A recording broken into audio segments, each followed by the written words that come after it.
güzel olacak dedi. Ele alacağız, konuşacağız. Hepsi ve daha fazlasıyla tabii ki sizlerleyiz. Evet, buyurun Reşat Bey. Evet, herkese hayırlı günler dileyerek başlayalım. Bugün 2023 yılının son gündem özel programını gerçekleştiriyoruz. Bu arada Facebook'ta paylaşılmadı galiba programımız. İnşallah paylaşılır şimdi. Ben göremedim. Siz görüyor musunuz? Paylaşıldı diye işaret veriyor ama şimdi bakıyorum. Evet, şimdi yeni daha. Şeydir, yılın son günü olduğu için yorgunluk şey yapıyor. Normal yani yorgunluk belirtisi oluyor. Ondan dolayı yani normal. Şimdi bugün 2023 yılında o oldu, bu oldu, şuna üzüldük, buna sevindik. Tabii ki bu gelenekseldir, yapılır. Ama tabii polisin açıkladığı veriler son derece önemlidir. Onları ele alacağız. Ama bu verilerden önce 2023 yılında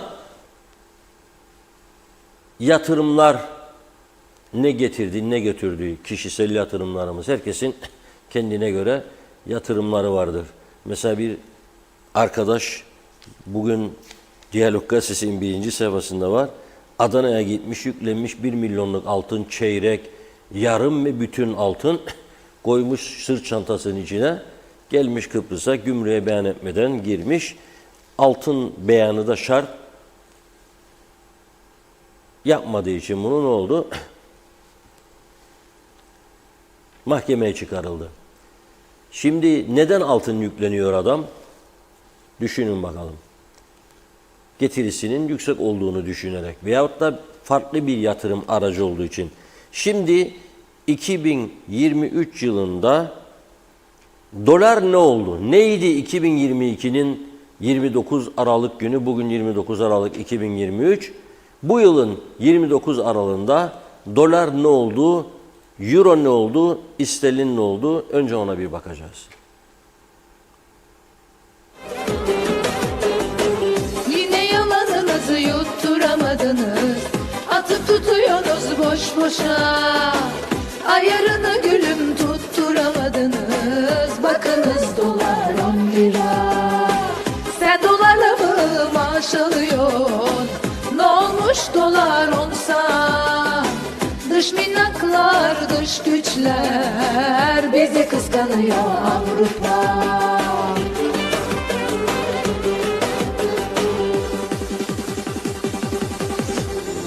10 lira, 10 lira, dolar oldu 10 lira. Kıskananlar çatlasın, dolar oldu 10 lira. 10 lira, 10 lira, dolar bugün oldu 10 lira. Koşup hemen dolar alın, bu gidişle 15 lira.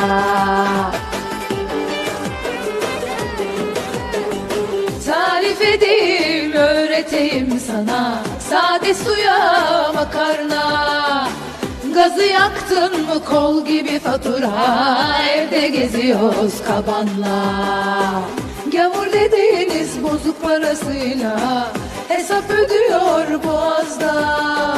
Sen de burada porsiyonunu küçült, rezil ol çoluk çocuğuna.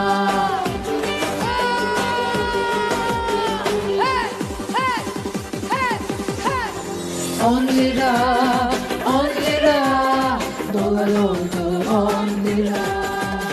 Kıskananlar çatlasın, dolar oldu 10 lira. 10 lira.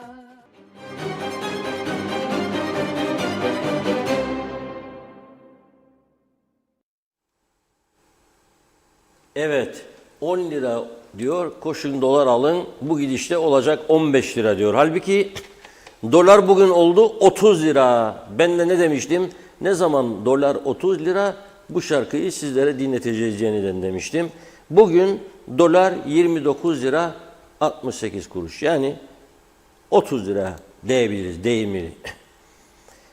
2022 yılının 29 Aralık günü, yani bir yıl önce böyle gün dolar 18 lira 71 kuruştu. 18.71'den 29.68'e ulaşmış bir yılda. Euro 29 Aralık 2022'de 19 lira 87 kuruşmuş. Bugün oldu 32.87. Sterling kraliçe derdik. Şimdi kral dememiz lazım. Çünkü kraliçe yok artık. Kral var. Kralın parası 22.54'lü geçen sene 29 Aralık günü. Şimdi bugün oldu 37.90. Ona da 38 diyelim. 22'den 38. Oldukça fark var değil mi?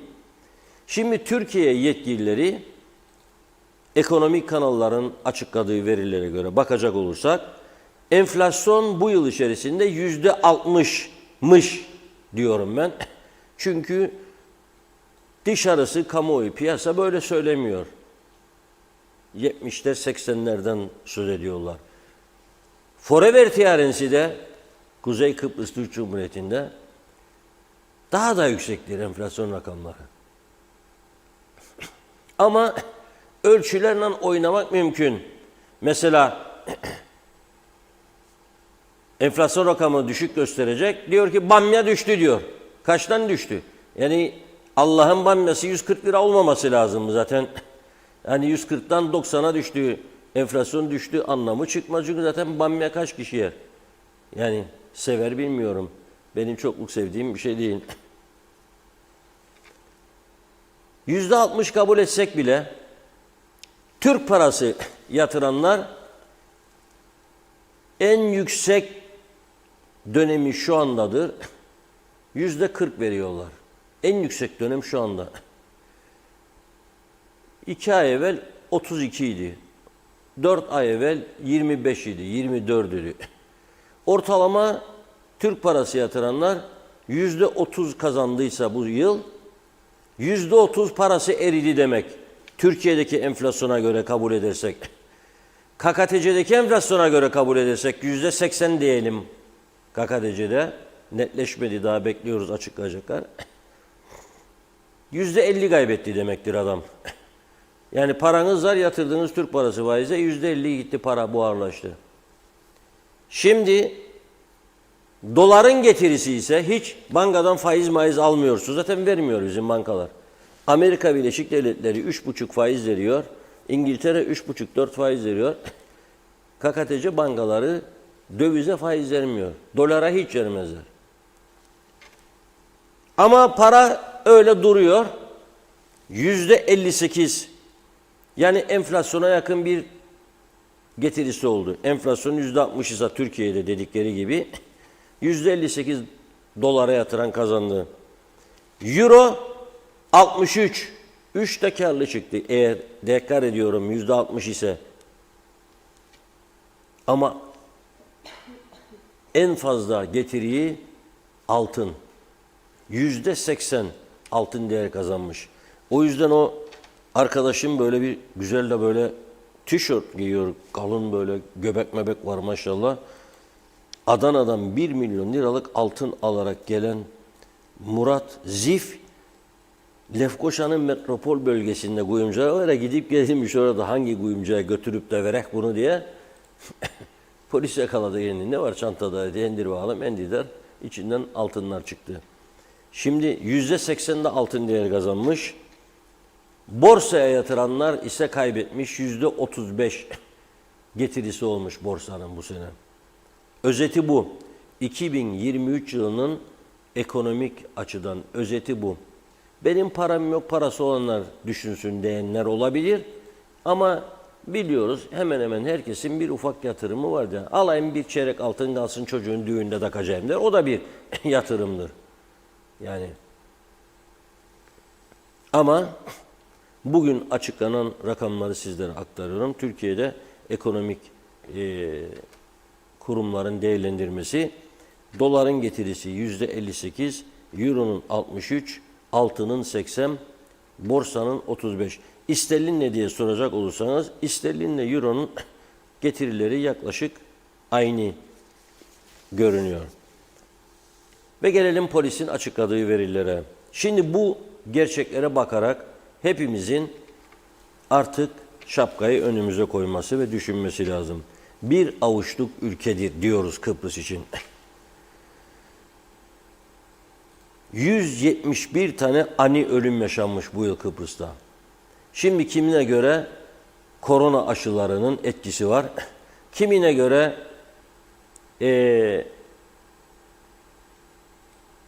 var rahatsızlığı da doktora gitmedi.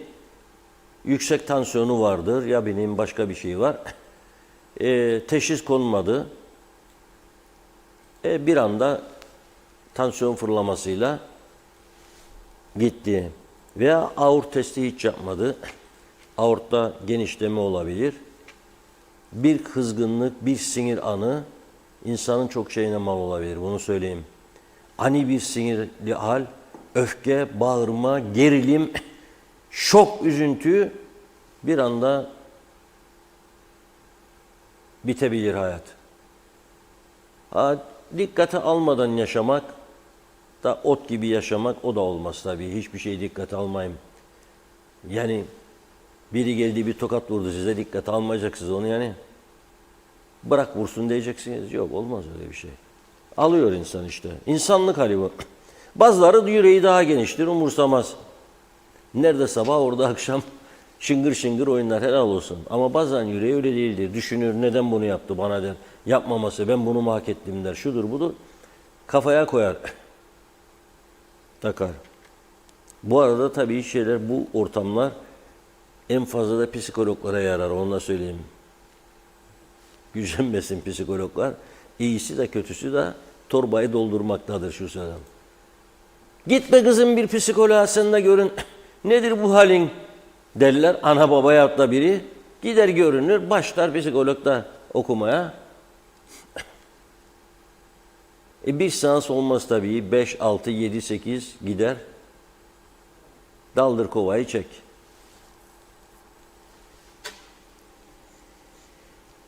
...273 kilogram uyuşturucu madde ele geçirilmiş. 404 kişi de yargıya verildi.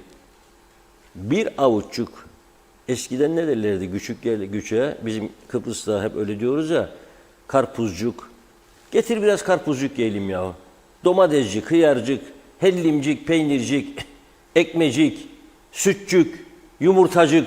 Yemen anam sen yumurtacık. Yerim anam yumurtacık. Ciğercik. Kavrasın böyle bidenin arasına koyarsın. Sonra ne oldu da bizim adam ya? O gitti. Tansiyon tavan yaptı da onun için. Sabah gece pastırmayı yer meyhaneden gelir. Sabah yumurtalı pastırmayı ya da ciğer yerse bir bide. Şansı varsa yaşar. Bence yani. 404 kişi ne demektir uyuşturucudan? 273 kilogram uyuşturucu bu ülkeye sokuldu. Bu da yakalayabildikleri polisin bana göre çok daha fazla miktar. Eğer polis bu ülkede yetkilendirilse, güçlendirilse, askeri takviye de verilse kendisine ve bazı yerlerde ciddi bir aramaya giderse bunun kat kat üstünde bulacaklarını onlar da biliyor. Onlar da biliyor. Kat kat. Bakabiliyorlar mı bu ülkeye gelen giden teknelerin hepsine? Bakamazlar. Bakamadılar zaten. Neyse. Trafikte 47 can kaybı. Bugüne kadar 1 Ocak'tan 29 Aralık'a inşallah başka da olmaz. Güney Kıbrıs'ın rakamlarına baktım. Cyprus Mail gazetesinden aldım bugün. 33 can kaybı. Hani biz diyoruz ya nüfusumuzu bilmiyoruz. 414 bin dedi Cumhurbaşkanı. O da şimdi Kars'ta mı, Malatya'da mı, nerede geziyor? Bu soğukların içinde Erzurum, Kars, Erzincan. Tatar Bey ne işin var oralarda ya? Yavru vatan Kıbrıs cennet 21 derece, hava sıcaklığı 22 derece. Kars, Erzurum eksi 7, 10. Aman dikkat. 500 bin, 600 bin olsun nüfus. Güneyde 1,5 milyon. Kuzeyde vereceğim rakamları. Güney'e giden turist sayısını bizimkilerini vereceğim. İlk 11 ayı aldık. Bugün nihayet 11. ayı alabildik. 3 kat da onda fazladılar bizden. 3 kat fazla turist gidiyor oraya. Buna rağmen orada bu yıl içerisinde 33 can kaybı trafikte, bizde 47. Korkunç bir şey. Çünkü oraya giden kültür daha iyi kültürdür. Yani turist olarak da gitse İngilizlerdir birinci sırada, İsrail vatandaşlardır ikinci sırada, Almanlardır, Avusturyalılardır. Bizde turist olarak gelenlerin içerisinde çok farklı ülke insanı vardır. Yani çok fakirler vardır. Trafik konularını aldırmayanlar var. Burada ehliyetsiz, şurada kimse bakmaz burada derler. Adam alır 1 ay, 1,5 ay, 2 ay araba sürer ve hakikaten kimse farkında değil. Polisin çünkü haftada bir yaptığı denetimlerde, o da bazıları trafik şeyleri koydular alanında biliyorsunuz. Hatları vardır. Birbirlerine haber verirler. O da kaçar arka sokaktan gider. O da yakalanmaz. Bir de o taktikleri var. Güneyde bu yoktur. Yasaktır Güneyde. Çünkü şey var biliyorsunuz. Polisin izleme radarları vardır. İzliyor ve gördüğü yakaladığını cezalandırıyor bu şekilde. Biz de tip arabalarda ışık yakarık birbirimize. Dikkat et polisler yolda giderken. Hepimiz yaparık bunu.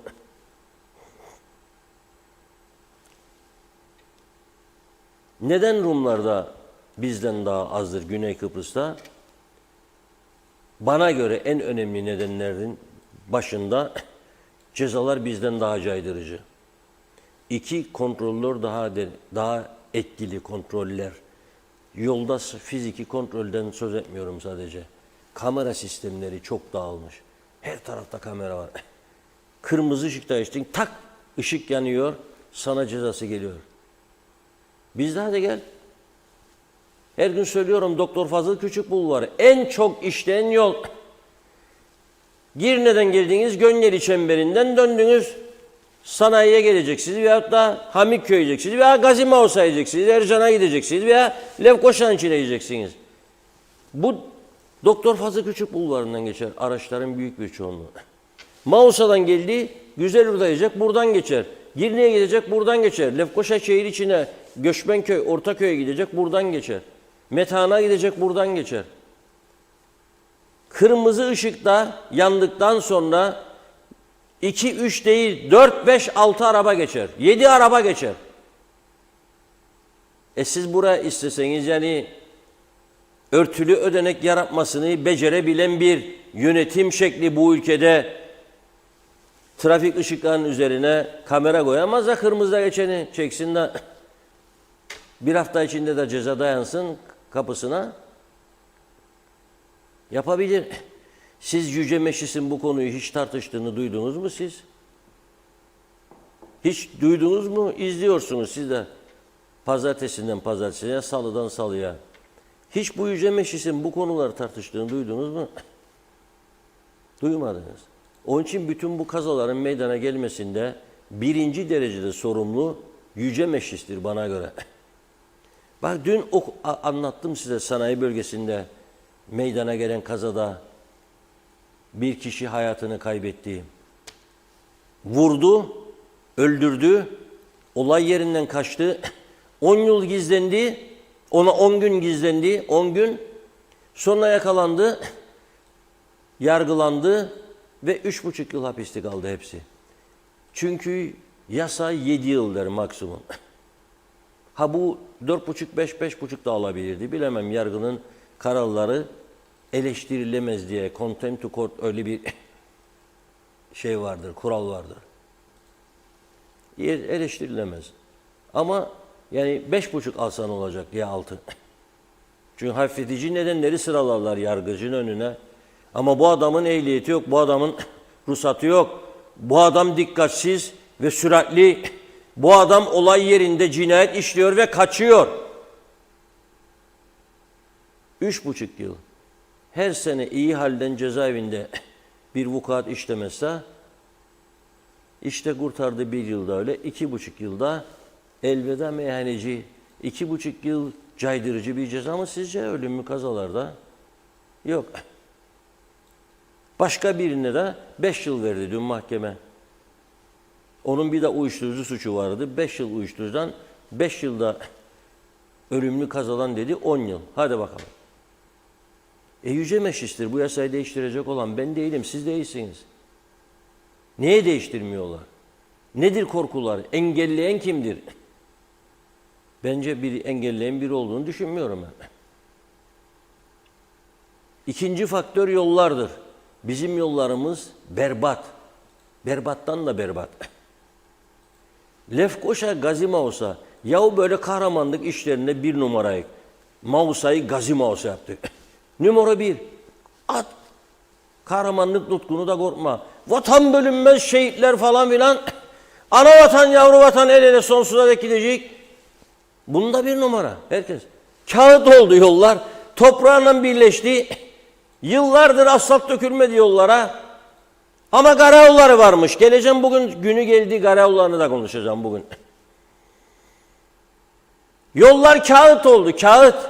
Tank geçirilir. Bu Doktor Fazıl Küçük bulvarında yolun üstünden Allah acısın çökecek, yollar tank içine düşecek, rezil olacak. Ama 1 kilometre değildir o yol. Tören meydanına kadar. Beklerim ne gün onu asfalt kaldıracaklar, eskisinde güzel böyle Amerikan asfaltı dökecekler. Bakalım kim yapacak? Beklerler herhalde elçilik versin onun parasını. Nereden? Askerden isteyecekler, bir çekinmeseler bilmiyorum. Yollar berbat, onlarda yollar çok güvenilir. Bizde yollarda trafik ikaz çizgileri kalmadı. Ey Lefkoşa, Lefkoşa, başkent Lefkoşa veya Lefkoşa. Belediye var, 700'ün kusur çalışanı var. Ama bu başkent Lefkoşa'nın yahu yollarda trafik çizgileri kalmadı belediyenin sorumluluk alanında. Hiçbir şey görünmez. Lefkoşa Gazi Mausa, geleyim oraya. Gazi koydunuz, Gazi Mausa falan. Bari şanına yakışır bir yol yapaydınız ya. Orta refüjlerin 1 kilometre koruyucu bariyer var. 3 kilometre, 4 kilometre yok. Sonra gene 1 kilometre, 2 kilometre var. Sonra 4-5 kilometre gene yok. Ya bir koruyucu bariyer koyabilecek para ayıramadınız ya bu kadar sene. 13. maaş vermeyi becerdiniz, İngiltere'de yok, sizde var. Ek mesai diyerek 60 milyon dolar senede ödüyorsunuz. Ona var. Siyasi partilere yardım var. Örtülü var. 7, 8, 10 yetmedi 15 tane koruma var. Eski başbakanlara, cumhurbaşkanlarına şoför var, koruma var. Fakat adına Gazi dediğiniz Mausa'nın, Mausa'ya giden yolda koruyucu bariyeri yok. Adam dikkatsiz cep telefonundan oynaşır, yazışır. Hop bir baktı karşı şeritte. Karşıdan gelen adamın üstüne vurur, öldürür. Ne günahı var onun? Ne günahı var? Bu memlekette yaşamaktır günahı. Mecburdur. Ülkesidir, seviyordur. Anasının babasının mezarı buradadır. Çocukların okulu buradadır. Kendinin işi buradadır. Ne yapacak? Ne yapacak? Nereye gidecek? Nereye gidecek yani? Söyleyin bana. Gidecek yeri yoktur. Onun için buradadır. Onun için buradayız hepimiz de. Yapamadılar. Trafik kazalarında en önemli faktörlerden biri, tekrar ediyorum, cezaların caydırıcı olmamasıdır. 2, yolların berbat olması, bozuk. 3, ikaz çizgilerinin, aydınlatmanın yetersiz olması, koruyucu bariyerlerin olmaması veya yetersiz olması, polis denetimlerinin yetersiz olması, kamera sistemlerinin olmaması veya çok az olması, yetersiz olması. Bunları birleştirin. Sürücüler tabii ki, sürücü kültür başında söyledim zaten. O kültür kalmadı. Adam kırmızıda geçer, korna çalarsan seni dövmek ister enip aşağıya. Sen kim oluyorsun da bana korna çalıyorsun be? Ha? Sen biliyor musun ben kimim? Bu kültür. Bu kültür. Onun için ben sadece yolları iyileştirmekle düzeleceğine inanmam. Her tarafı boyasınlar gene inanmam. Ama kısmen önleyicidir. En azından dikkatli sürücü yolunu görerek gider. Ama cezalar caydırıcı olacak, denetimler çok olacak. Ve trafik mahkemelerini kuracaksınız arkadaşlar. Ey yüce meclis, dünya değişti bana reform dersiniz. Elektrikte, eğitimde reform yapacaktınız. Ne oldu o reformlar? Bir avuçluk memleketin reformu mu olur? Yanlışları düzeltmediğin adına bunun bari. Onu da yapamadınız. Telekomünikasyon dairesi çökmüş, gene onunla uğraşırsınız bana. Hala daha devam. Elektrik kurumu çökmüş, hala daha onunla uğraşırsınız. Devam. Ne? Eğitim çöktü hala. Böyle tatilde kısalmasın, çocuklarımızın hakkını mı yiyecek? 3 aydı. Gitmedi, korona da 2 ay. Deprem oldu, gitmedi. Ne oldu? Yok bir şey değil. Ne? Muallim mi yetiştirecek? Boştur. Bir işçiye babası koyacak, dedesi, amcası partilidir bizim. İdare edecek. Nereye kadar edeceksiniz, idare edeceksiniz? En büyük düzensizliği söyleyeyim bu ülkede bilir misiniz? En büyük düzensizlik, en büyük insanlara hakaret nedir bilir misiniz? İkiye ayırdılar insanları.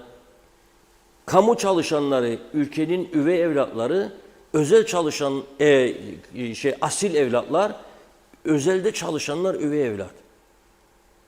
Bakın kamuda çalışanlar 12 gün önceden 13'ü de aldı. Alsın helal olsun, almasın demiyorum. Ama özelde çalışanlar bugün birçok işletmede maaş aldı mı insanlar zannedersiniz? Yok. Salıdan sonra inşallah maşallah. Bir bunu düzeltemediğiniz, onun için herkes kamuya girmek ister. Adaletsizliğin daniskası var bu ülkede. Şimdi bakın gene nereden oluyor bu? 128 iş kazası olmuş. Çünkü adam der, hadi Mahmut der, yahut da şimdi Nijerya var. Hadi Kariguri, çık yukarıda, korkma, aslansın sen kardeşim, inşaatın üstüne koruma yok yeterince. Güm aşağı Kariguri, elveda meyhaneci. Nasıl olsa kendi tanıdığı değil, akraba değil ya. İşletme, korkma. 528 yangın. 528 yangın. Forever tiyarinsi bu ya konuştuğumuz. Büyük yangınları yapanlar yargılanmadı çünkü. Umurunda bile değildir adamın. Çakar çakmağı, atar kuru otların üstüne, sigarayı yakar otları, başlar yangın çıkmaya. Gider çöp kamyonuyla vurur, elektrik tellerine çarpışmanın sonucunda yangın çıkar. Döker çöpünü de oraya ve kaçar gider. Tutuklandı mı? Bunu yapanlar yok. Çamlıbel yangını ne oldu sonucu? Tutuklanmazlar. Bulamaz. Çünkü kamera sistemi de yok.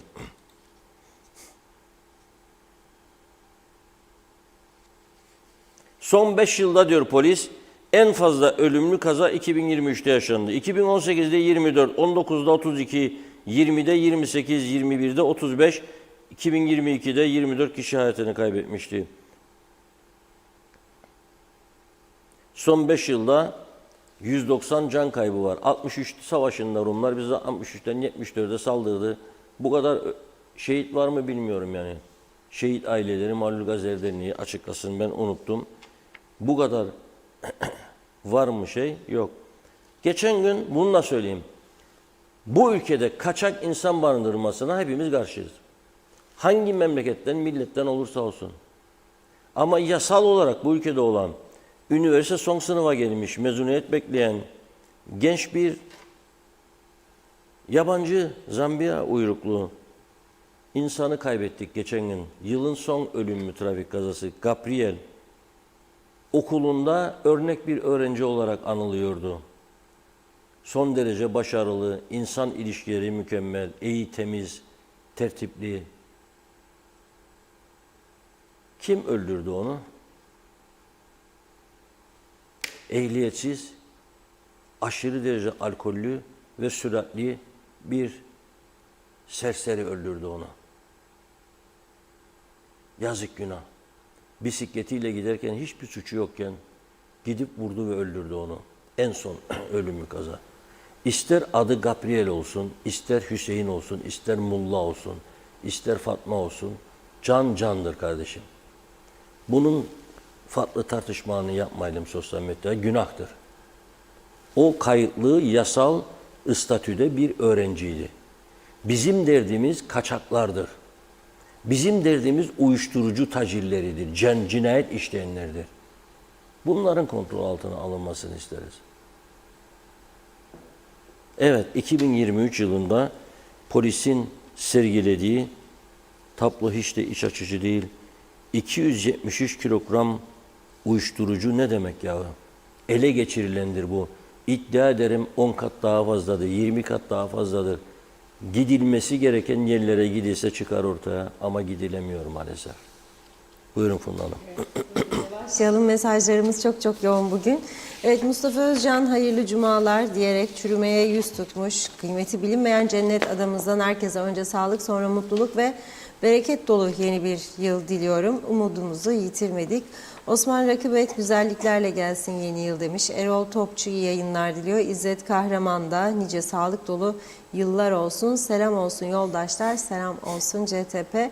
Mehmet Uluçaylı, geçen zaman içinde aynaya bakıyorum da saçlarımız beyazlamış, yaşımız ilerlemiş.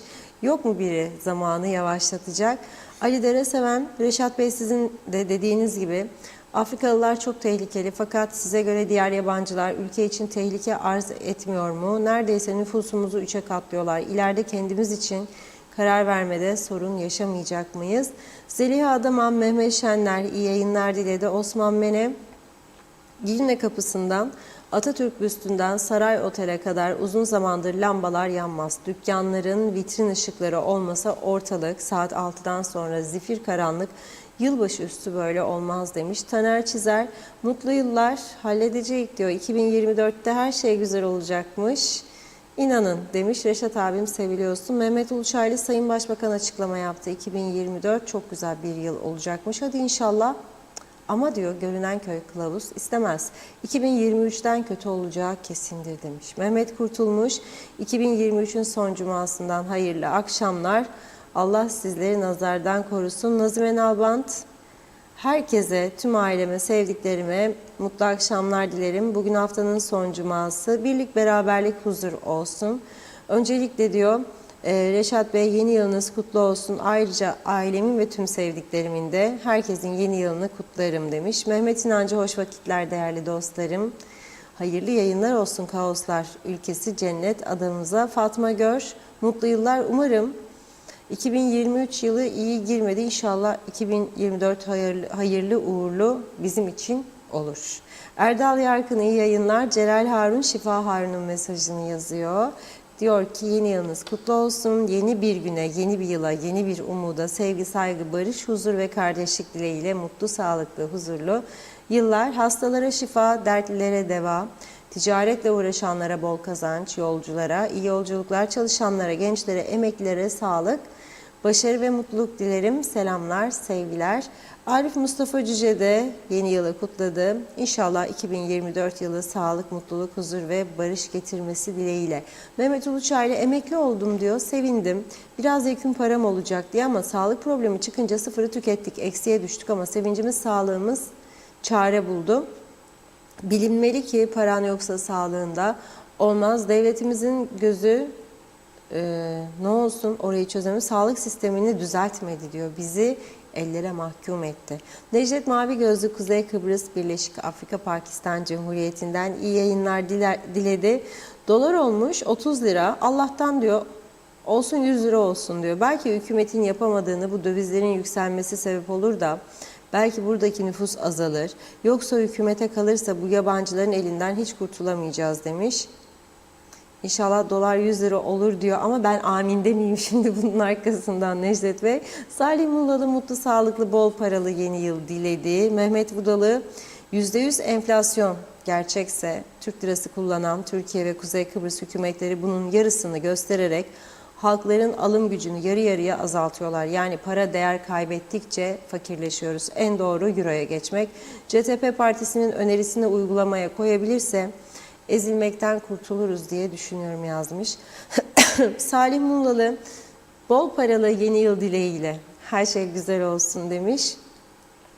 Metin Alper, her güzelliğe layık değerli halkımızın yeni yılını yürekten kutlarım.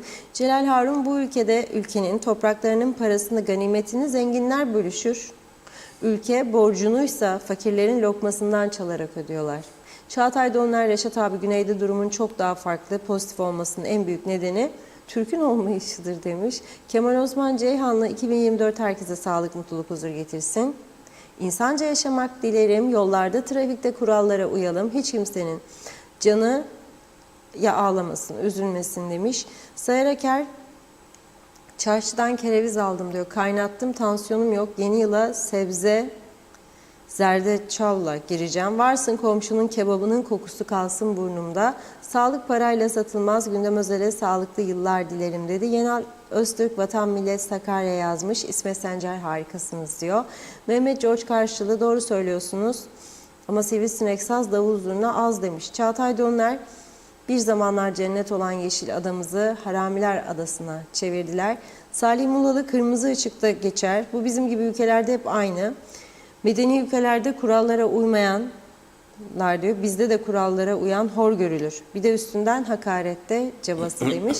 Birkaç mesaj daha okuyup ara verelim. Hasan Yalınca, Mosa'da trafik artık Bangladeş'teki trafikle aynı. Hiçbir farkı yok dedi. Sayar Aker, Rus mafyasıyla Amerikan asfaltı kolay yapılır diyor. Kara para akıntısıyla demiş. Mustafa Özcan'ı da okuyalım. Trafikteki arkadaşları uyarmak lazım. Siyahi arkadaşlarda yeni moda başladı. Trafikte hareket halindeyken dışarıdan gelebilecek sesleri duymak için camınızı açık tutun derler. Bu arkadaşlar araç içinde kulaklık takıp bangır bangır müzik dinliyor.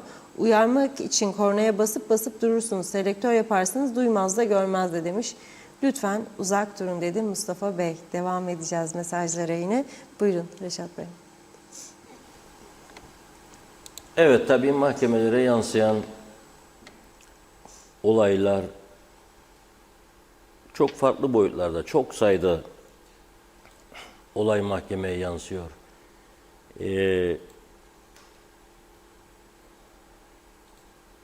Eski uygulamalar, tüzükler, yasalar yenilenmiyor. Mahkemelerin daha hızlı çalışmasını sağlayacak adımlar atılamıyor. Yüksek Mahkeme yargıçlarının sayısı anayasa tarafından kilitlenmiş, artırılamıyor sayı. 10 binlerce dosya, dava dosyası sonuç bekliyor. Adalet geç gelin, adalet de adalet değil diyorlar sonra. Bunun çözümünü bile biz bulamadık. Düşünün siz. Yani imkanlarımızı kullanıp yanlışları 83 yılında KKTC ilan edildi. Ondan anayasası çıktı, oylandı. O günden bugüne nüfus arttı, suçlar arttı. Bunun anayasasının çıkması lazım. Çok değişik, farklı suçlar var. Mesela dün mahkemeye yansıyan çok ilginç bir olay vardı. Son zamanlarda bu evde yaşlara bakıcı kadın meselelerinde bazı ilginç sonuçlar ortaya çıkıyor. Şimdi bu mahkemeye yansıyan yılın en ilginç davalarından biri olarak ben bunu görüyorum. Hatta en ilginç davası diyebilirim. Şimdi 75 yaşındaki bir vatandaş evinde 52 yaşında bir Türkmen kadın çalıştırıyor. Bir şey oldu herhalde. Eve gelip gitme falan, görme, duygu. Ütü odasında kendisine gidiyor, diyor ki benim gönlüm senden yana, evlenelim. O da olmaz, bu iş olamaz emmi demiş. Emmi soyadıdır tabii Yaşar Bey'in. O da sarılmış av tüfeğine ve demiş ki o zaman bu film burada bitecek. Ne film bitecek? İfadesi bu. Dün mahkemeye çıkarıldı. Ve bu iddiaları polis şikayetçi olan kadının söylediklerini, iddialarını gündeme getirdi. Ona da söz verdiler mahkemede. Dedi ki ben hep ona yardım ettim. Pazardan her zaman ona bir şeyler aldım. Polise yalan ifade verip beni tutuklattıracağını söylemişti diyor. Hadi şimdi yargı bunun içinden nasıl çıkacak? Onun söylediği mi doğru, onun söylediği mi doğru. O mu öyle söyledi, bu mu böyle söyledi. Böyle durumlar da vardır. Buna nasıl bir çözüm getirecekler bilemem. Ama şu an itibariyle memleketteki suç türlerinin arasında bu da yaygın olanlardan biridir diyelim. Tabii hep yollardan falan bahsettik. Bazı izleyicilerimiz Başbakan Ünal Üstel'in bugünkü açıklamasından söz etti. Evet, bugün Başbakan Ünal Üstel çok kapsamlı bir açıklama yaptı. 2024 yılının 2023'ten çok daha güzel olacağını iddia etti. İnşallah olsun diyoruz biz de. Biz umutluyuz diyor, siz de umutlu olunuz. 2024, 2023'ten çok daha güzel olacak diyor. Plansız büyüme sağlıklı değildir. 5 yıllık kalkınma planıyla artık ülkemiz daha sağlıklı bir büyüme sürecine gelecek diyor. Ve diyor ki biz mesela yıllardır yapılmayanı yaptık diyor. Belediye reformunu yaptık diyor. Belediyelerimiz şimdi daha güçlü. 2024 yılının en önemli yatırımı diyor kabloyla elektrik yatırımı olacak. Bu yatırım başlayacak. Deniz altından kablolarla Kuzey Kıbrıs'a elektrik 5 yıl içinde gelecek diyor. Girne Batı Çevre Yolu önümüzdeki yıl bitirilecek. Lefkoşa Kuzey Çevre Yolu ve Karpaz da başlayacak diyor. Ve bir önemli projesi daha yeni Lefkoşa Hastanesi'nin temeli 2024'te atılacak. Bitirilecek demiyor. Temeli diyor. Plan programı yaptık diyor. Şimdi ben bakıyorum. Yollar yenilenecek. Yenilenmesi lazım. Ama bunu nasıl yapacak devlet? İhale usulü özele mi verilecek? Yoksa karayolları mı? Şimdi Karayolları Dairesi'nin durumu sürekli eleştiriliyor. Nedir?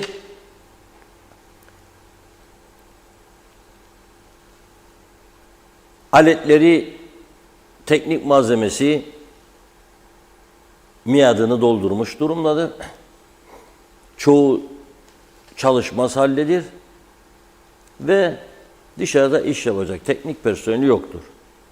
Daha önceki bazı Ulaştırma Bakanları 140 civarında personel var ama dışarıda iş yapabilecek teknik adam 5 kişidir diyordu. Biz de inanıyorduk. Şimdiki yeni müdür, Karayolları müdürü de diyor ki 95 memur var diyor şu anda diyor.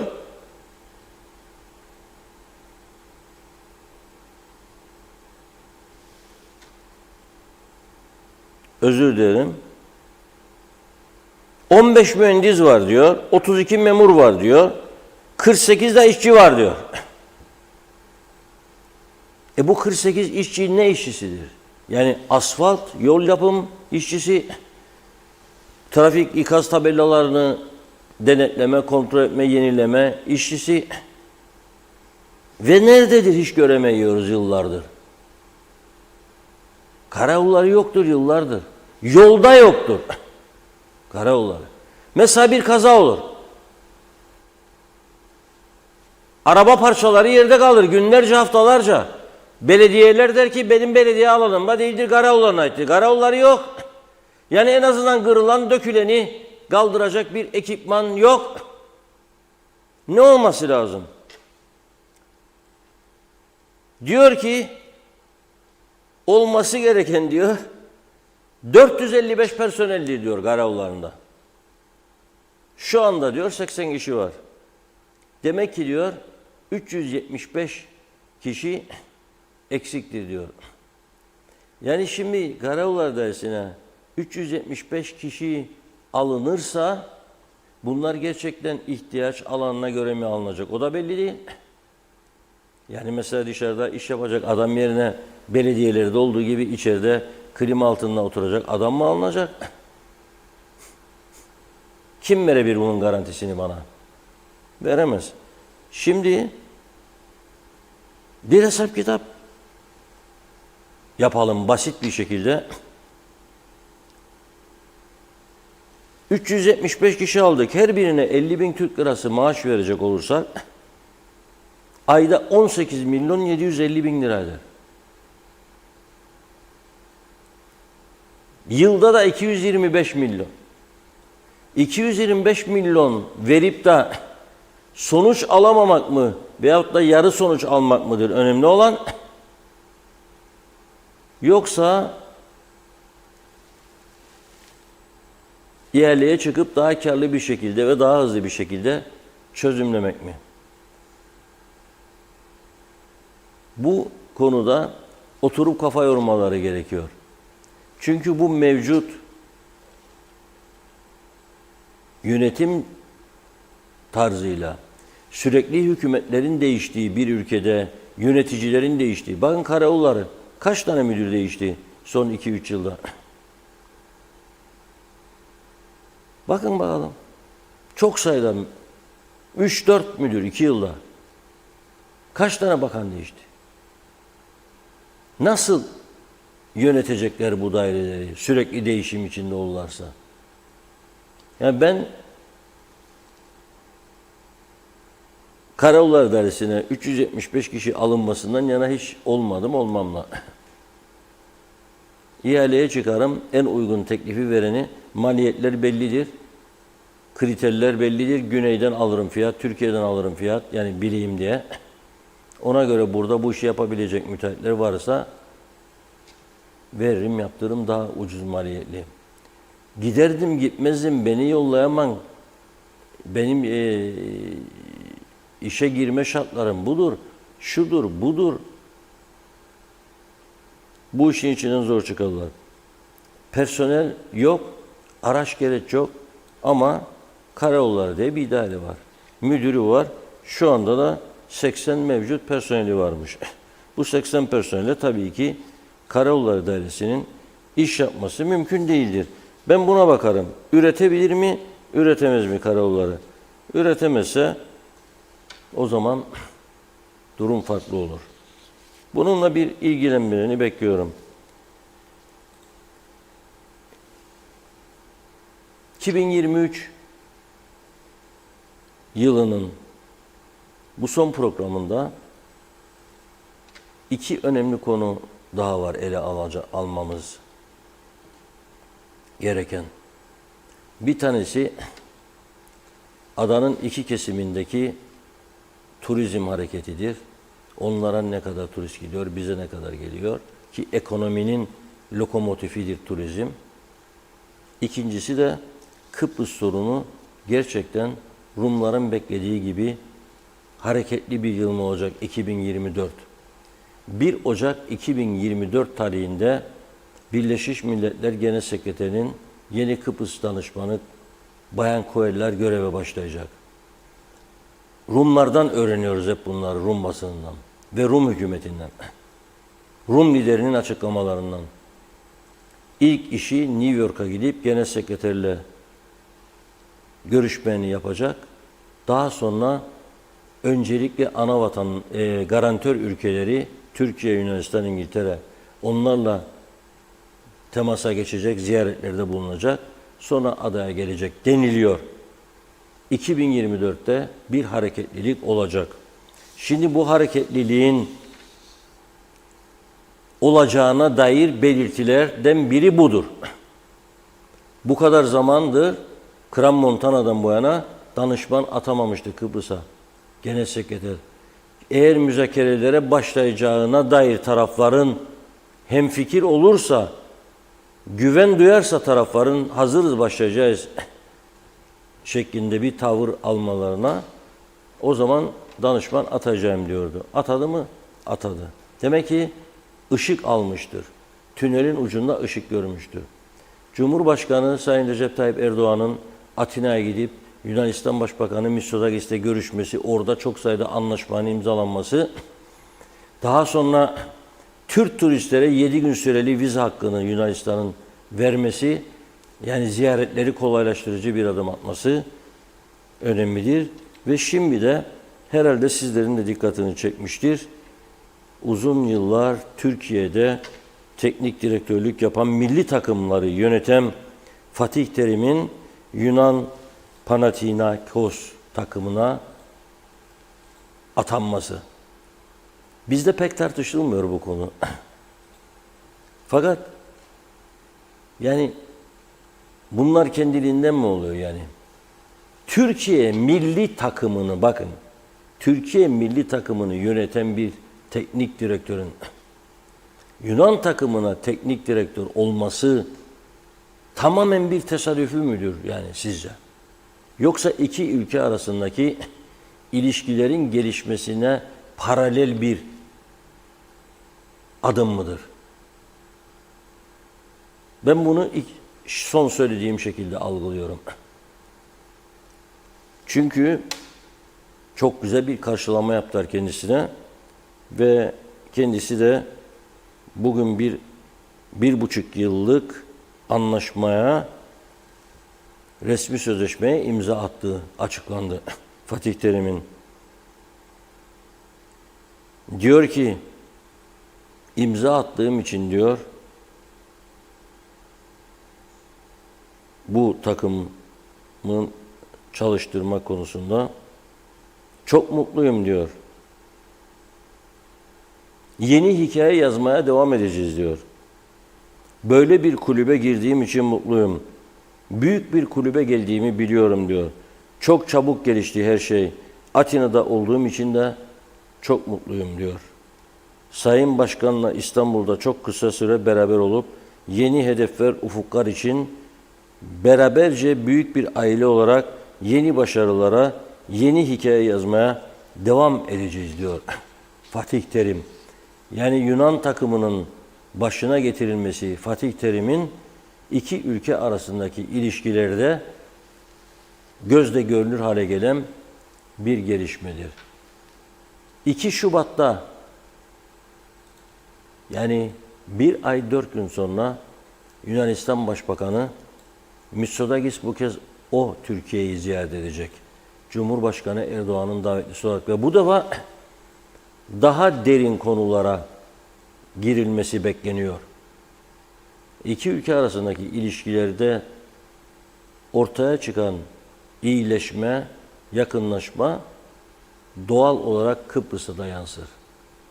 2024 yılında Kıbrıs sorunuyla ilgili müzakere sürecinin başlayacağını bilerek herkesin plan program yapması lazım.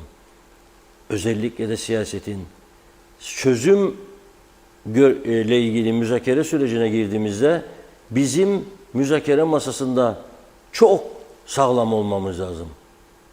Bu halimizle sağlam olduğumuzu iddia edebilir miyiz yani? Çok daha sağlam, ekonomik olarak çok daha iyi durumda olmamız lazım. Ve bizi birilerinin zorlamadan Avrupa kurallarının gerektirdiği adımları atmamız lazım. Kurumlarımızı güçlendirmemiz lazım. Ticarete düzen getirmemiz lazım. Turizme düzen getirmemiz lazım. Vermeyik bizimdir limanlar, asla katla diye dediğimiz Gazimausa Limanı, Ercan Havaalanı, Girne Limanı'na bakmamız lazım. Dün bunun üzerinde konuşmuştuk.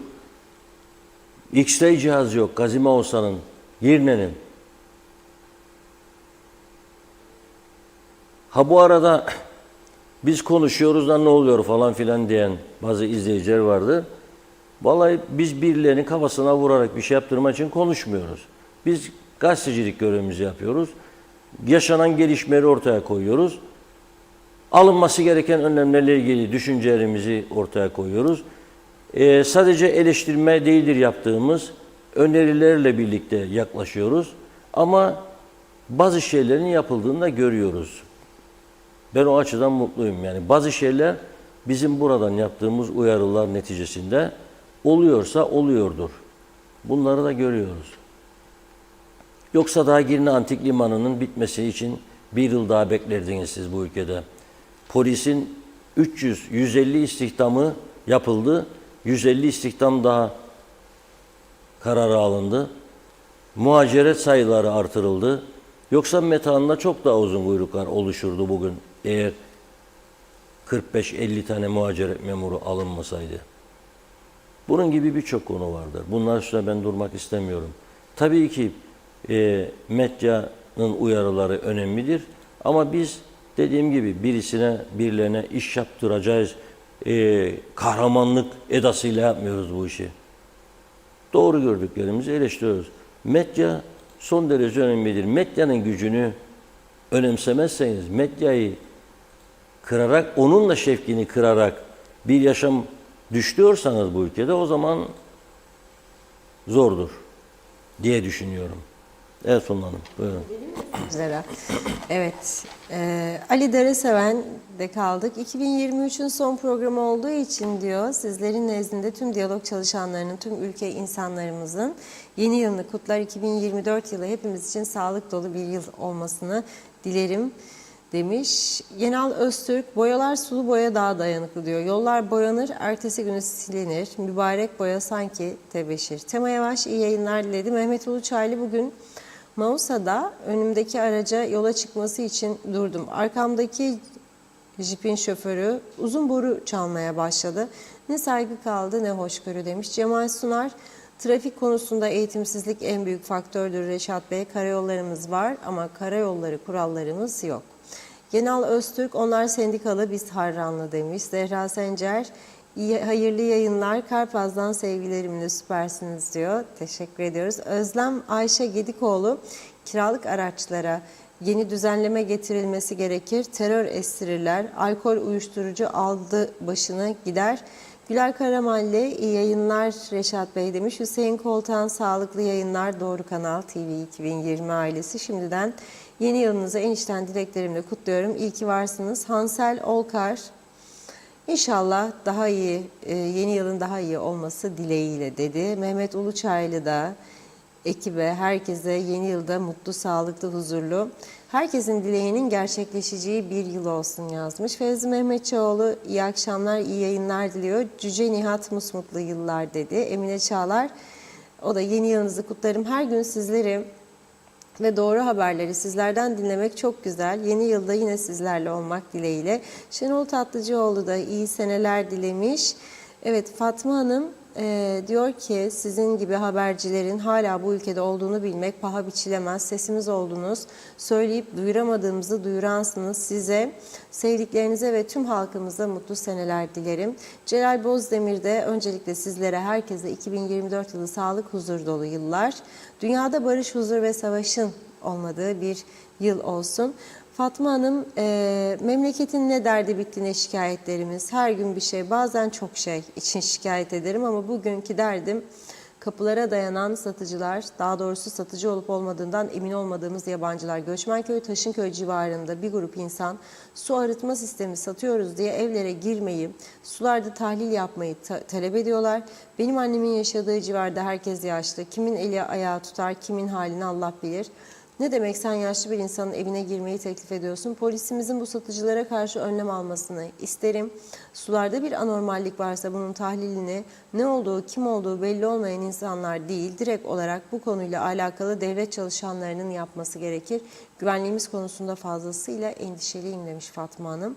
Cuma Gül Muradova, hayırlı cumalar. Hepimize sağlıklı, mutlu yıl, huzur, bereket getirsin inşallah. Ali Cevat, 1974 demek istedi herhalde. Hayırlı seneler. Hiçbir ümidim yok diyor. Siyasetçilerden hiç yok yine. Cener Asbaba iyi yayınlar diledi. Taner Çizer de iyi, Reşat abi iyi ol diyor. Alışık değiliz seni hasta görelim demiş. Turgay Gezen, bugün 2023'ün son gündem özel programını yapıyorsunuz. Yılın bitmesine artık saatler kaldı. Umarım yeni yılda güzel gelişmeler olur ve biz de nakarat haline gelmiş olan eleştirilerimizden artık kurtulmuş oluruz. Umarım 2024 yılı Kıbrıs sorununun çözüldüğü bir yıl olur demiş.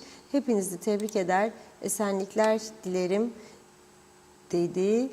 Evet, bakıyorum yeni gelen. Nazime Nalbant da yeni yılınız kutlu olsun sevgilerimle demiş. Evet, Süleyman Hüseyin, 2024 yılı 14 Şubat 2024 Euro kuru 28.60. Metin Anibal, yeni yılınız kutlu olsun diyor güzel insanlar. Necdet Mavigözlü, 2024 yılının 2023'ten daha iyi olacağına asla inanmıyorum. Geçen yılda 2022 yılından daha iyi olacağını konuşuyorduk. 2023'e girdiğimiz zaman onu arar olduk. Bu yılda yine aynı olacak diyor. 2023 yılından daha iyi olacağız derken 2023'ü arayacağız. Benim beklentim, umudum yoktur demiş Necdet Bey. Sadece dileğim var. 2024 yılında tüm Afrikalı, Pakistanlı yabancıların buradan gitmesini dilerim. Benden bugünlük bu kadar diyor Necdet Bey. Ali Keleş iyi seneler diledi. Menteş Çağla da iyi yayınlar diliyor. Evet, sonrasında yine devam edeceğiz mesajlarımıza. Buyurun. Öyle mi sona erecekti? Böyle parça parça olacaktı. Bu kadar yalan mı yaşandı her şey? Hem sana hem bana yazık. Böyle mi sona erecekti? Böyle parça parça olacaktı. Bu kadar yalan mı yaşandı her şey? Hem sana hem bana yazık.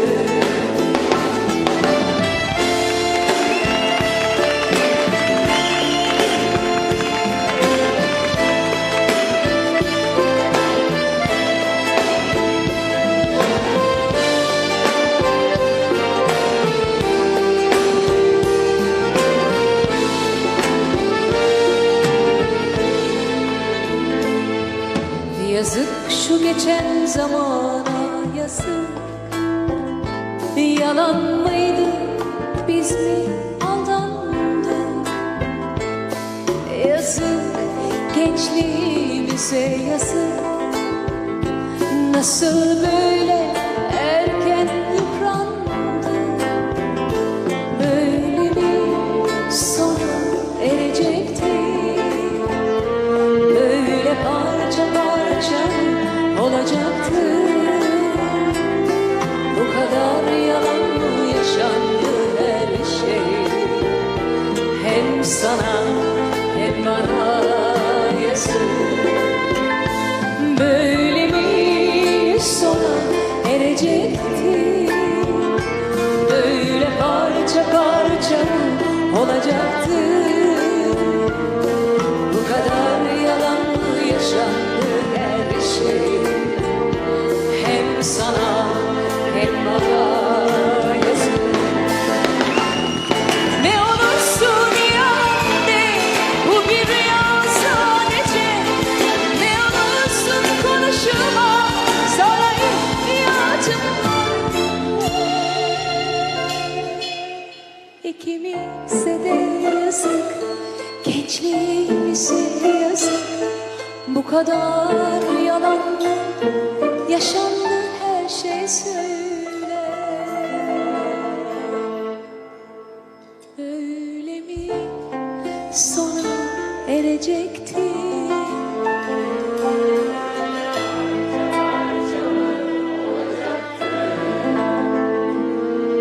Bu kadar yalan mı yaşandı her şey?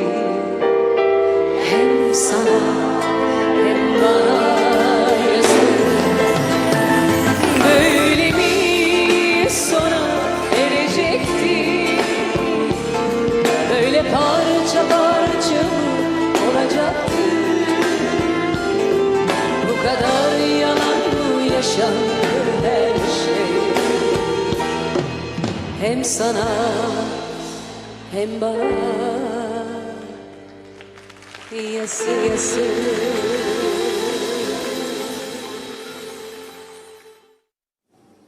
Hayırlı akşamlar Funda Hanım, Reşat Bey. 2023'ün son cumasından hayırlı akşamlar. Cumanız mübarek olsun. Allah'ım sizleri nazarlardan korusun. İyi ki varsınız. 2024 yılı sağlık, huzur ve mutluluk getirsin. Sağ olun, var olun. Şimdi yeni daha. Ya bu yılın son günü olduğu için yorgunluk.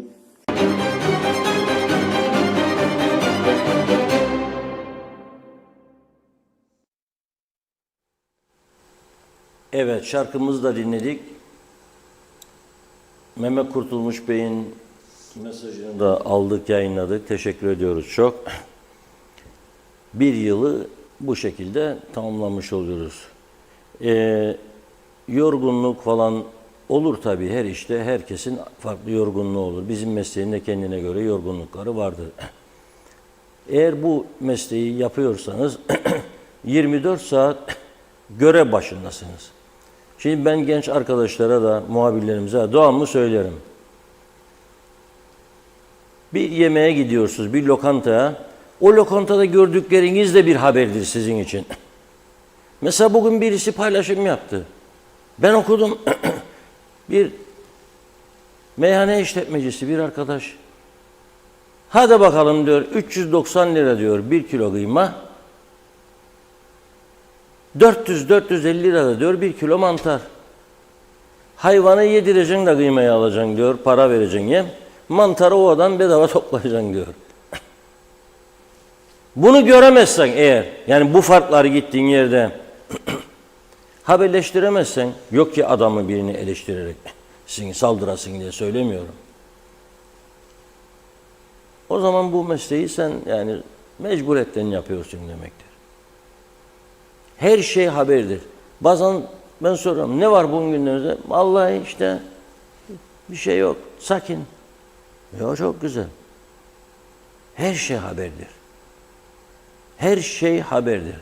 Yolda yürürken kaldırımlar, yollardaki çukurlar, trafik ışıklarının yanmaması, kırmızıda geçenler haberdir. Markette bir hafta önce aldığınızla bugün aldığınız arasındaki fark haberdir. Siyasilerin açıklamalarını alıp sorgulamak, halktan görüş almak haberdir, haberciliktir. Bunun şeyi yoktur. Ne alırım da nasıl yapacağım falan, o zaman yapmayacaksınız bu işi. Hasta oldun, gitme ya, 2 gün 3 gün yat dinlen de ben yatarsam, öteki yatarsa kim yapacak görevi? Kim sürdürecek yayınları? Kolay değildir. Onun için her meslekte zorluklar var ama bana göre polislik gibi, askerlik gibi, doktorluk gibi gazetecilik zor bir görevdir. Bu mesleği sevenler, canı gönülden aşık olanlar yapabilir. Bir de şu vardır. Taraf olursunuz bazen. Yani nerede taraf olursunuz? Yanlış gider bir şey. Yanlış gittiğini söylersiniz. Doğru gittiğine inanan size tavır almaya başlar. Ağam gene bizi eleştirdi. Bunun ya başka yapacak işi yok. Eleştireceğim çünkü yanlış varsa eleştirmek zorundayım. Seni ki düzeltebilesin diye. İnsanlarımız içerisinde de ideolojik farklılıklar var. Kutuplaşmalar var. Her meseleyi siyasi düşüncesine göre değerlendirenler var. Ben onlara bir şey yapamam. Ama bu yayın kuruluşu örnek bir yayın kuruluşudur. 3,5 ay diyalog kapandığı zaman sizler bunu çok daha iyi fark etmiş olmanız lazım.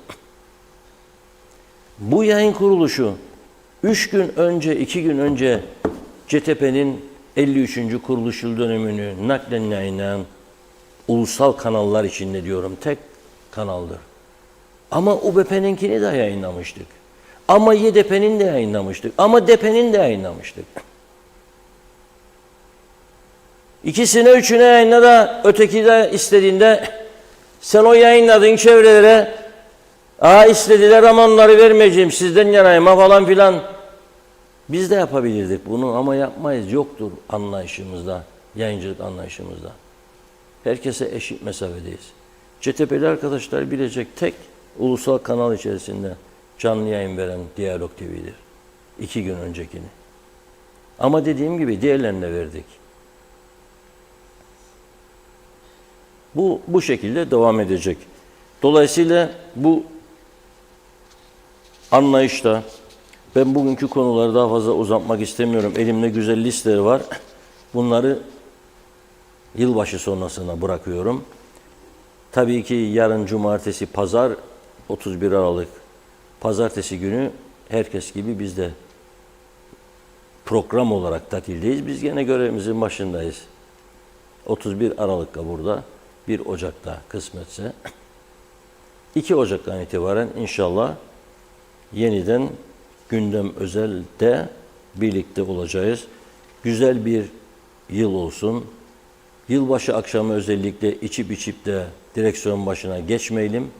İçmeyenler sürsün arabayı veya az içenler sürsün veya taksi çağıralım veya evimizde geçiriyorsak o zaman dışarı çıkmayalım içip de. Güzel bir gece geçirsin herkes. Kimse üzülmesin ve yeni yıla umutlarla gelelim. İnşallah daha iyi bir yıl olur. Evet Funda Hanım. Çok çok teşekkür Sizin de ediyoruz. güzel dileklerinizi alalım böyle ama Evet. daha duygulu falan olsun böyle biraz. Ben Evet, ben de sağlıklı, güzel bir yıl diliyorum. Mesaj gönderen izleyicilerimize de ayrıca çok çok teşekkür ediyoruz. Hala daha var. Evet, yeniden görüşünceye dek hoşça kalın.